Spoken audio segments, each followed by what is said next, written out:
सरकार इसलिए बना रही है कि 27 का जनता उन्हें डिटेंशन उसमें भेज देगी। सेकुलरिज्म तो भूल जाओ इनसे, सेकुलरिज्म की परिभाषा ही नहीं जानते हैं। सुना है कि प्रेमबल पढ़ रहे थे, प्रेमबल में सबसे बड़ी बात है सोशलिस्ट कंट्री हो, सेकुलर कंट्री हो, डेमोक्रेटिक कंट्री हो।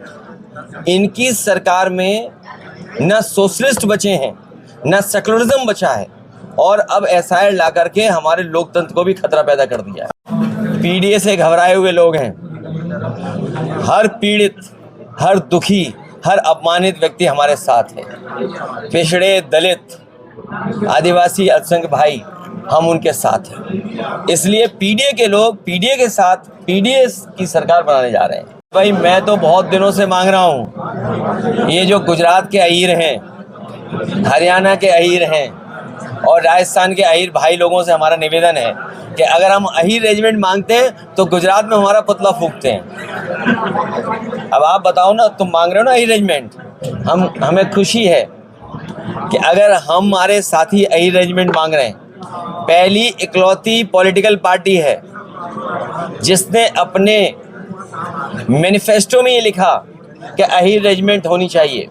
और हम तो ये कहते हैं जितनी भी रेजिमेंट जिन जिन नाम से मांगी जा रही हैं उन सबको बनाया जाए। इसलिए बनाया जाए कि हमारे नौजवान बड़े पैमाने पर वर्दी पहन कर के देश की सेवा करना चाहते हैं, भारत माँ की रक्षा करना चाहते हैं। इसलिए ज़्यादा से ज़्यादा फौज की भर्ती हो, ज़्यादा से ज़्यादा रेजिमेंट बने।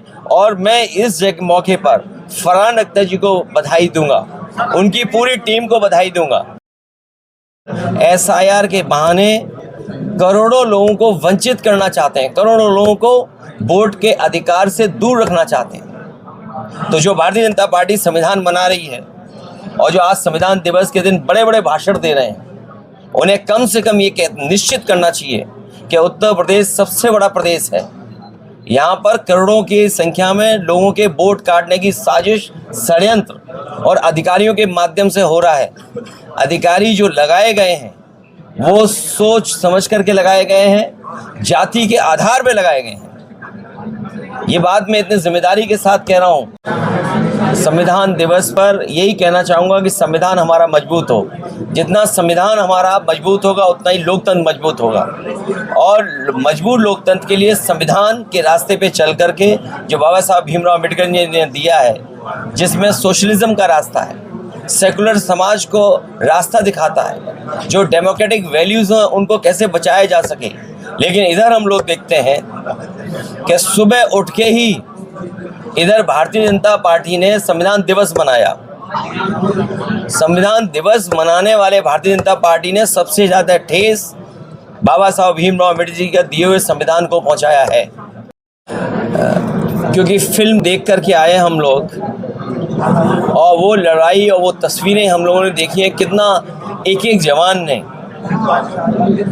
हजारों हजार की संख्या में चीनी फौजियों का मुकाबला किया।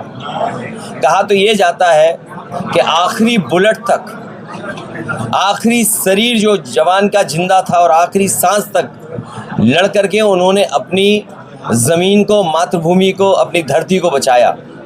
ऐसी बहादुर फौज जिसने आखिरी सांस तक लड़े हों, ऐसे बहादुर लोग जो आखिरी बुलेट तक लड़े हों, जो उनके पास था सब कुछ निछावर कर दिया।